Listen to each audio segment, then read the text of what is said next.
Hi, in this video we'll be talking about lambda expressions that are used to return anonymous functions, so functions without a name.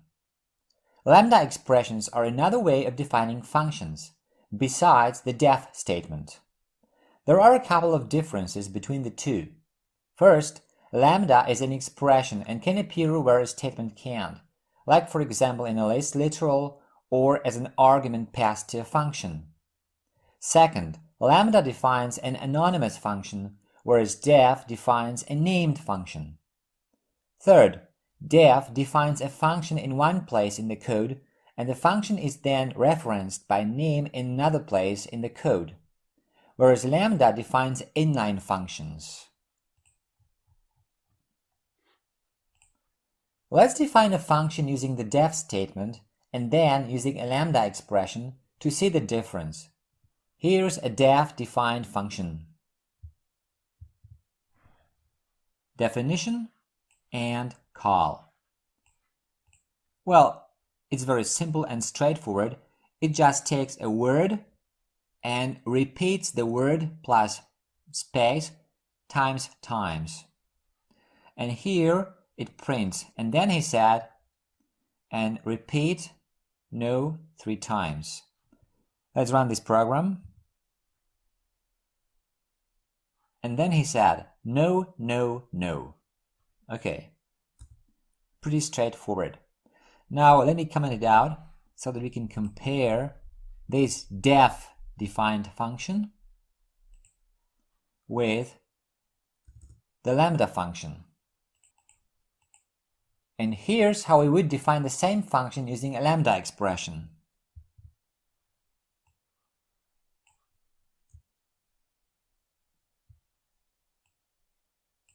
Okay, and then he said, and here we have lambda, word times, colon, word plus space times.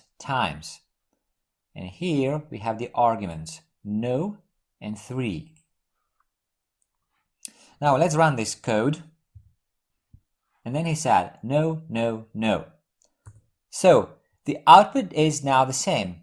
As you can see, the syntax of a lambda expression is as follows. Lambda, args, colon, expression, where args is an arbitrary number of arguments and expression is the expression which makes use of the arguments. If we compare def functions with lambda functions, we can see the following.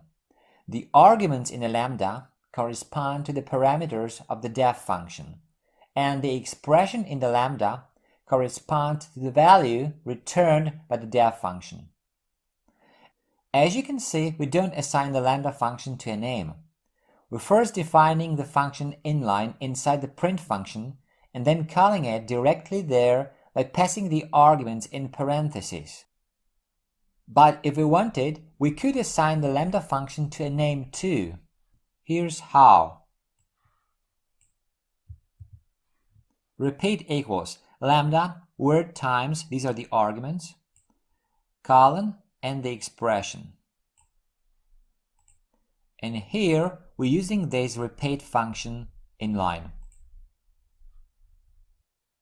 Lambdas are used for simple short functions, especially ones that are supposed to be called only once, although you can naturally call them multiple times if you assign them to variables like above.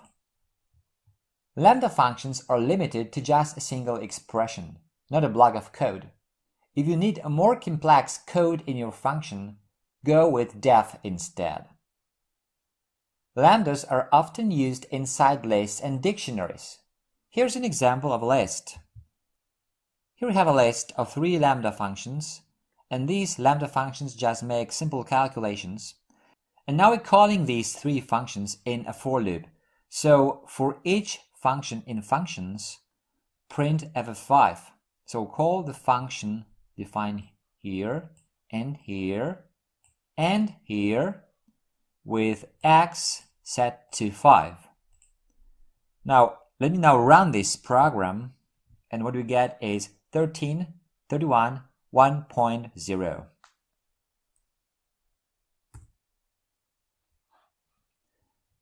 We usually use lambdas like this if we want to avoid defining functions in a different part of the program just to use them once. Besides, it could be difficult to come up with some sensible names for such functions. There's one more thing worth mentioning. The arguments in the lambda expression are local inside the lambda expression, so each of the three functions in the list has its own local x argument, just like the arguments passed to a function defined with def. And now let's have an example with the dictionary. Actions equals, we have three keys, slice, repeat, and separate, and the values corresponding to these keys are lambda functions.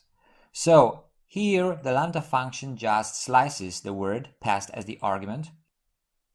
Here the function takes the argument plus a blank space and repeats this 3 times, and here the function just separates all the letters in the word by dashes. Now action equals input. Should I slice, repeat, or separate? Now the user is supposed to deliver one of these 3 actions here, slice, repeat, or separate, and this answer will be used as a key here to call an appropriate function. So if the user enters slice, then this function will be called. If the user enters repeat, this function will be called, and so on. Now the argument to the function is awesome. So the word argument is awesome. Let's run this function. Should I slice, repeat, or separate? Let's say slice. So we get just the 3 first characters of this word. Fine.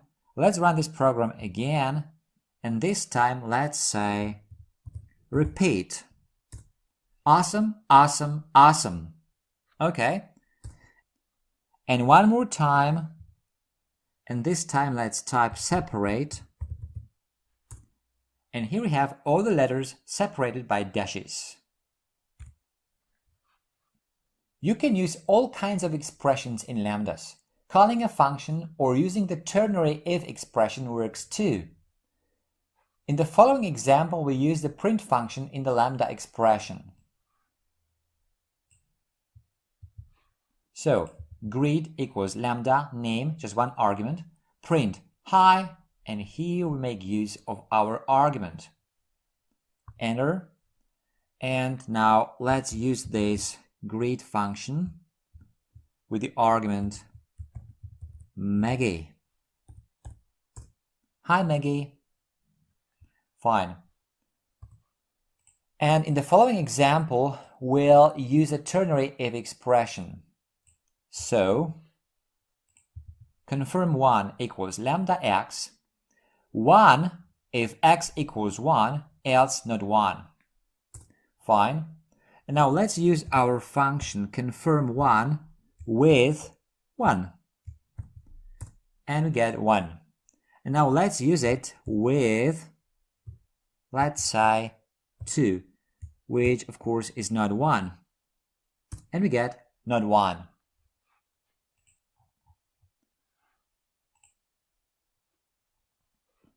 And just one last thing about lambdas. Lambdas can be nested. Although nested lambdas do not contribute to the readability of your code, it can be done. You can create closures with lambdas, just like with functions defined with def. I have a video about closures if you want to learn more about them, but to be brief, a closure is a function returned by another function which remembers the variables local to the enclosing function.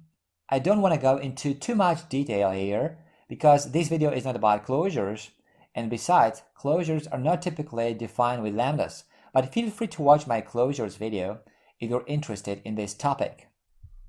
And here's our example. Mult equals lambda x, colon, lambda y, colon, x times y. So here we have a nested lambda.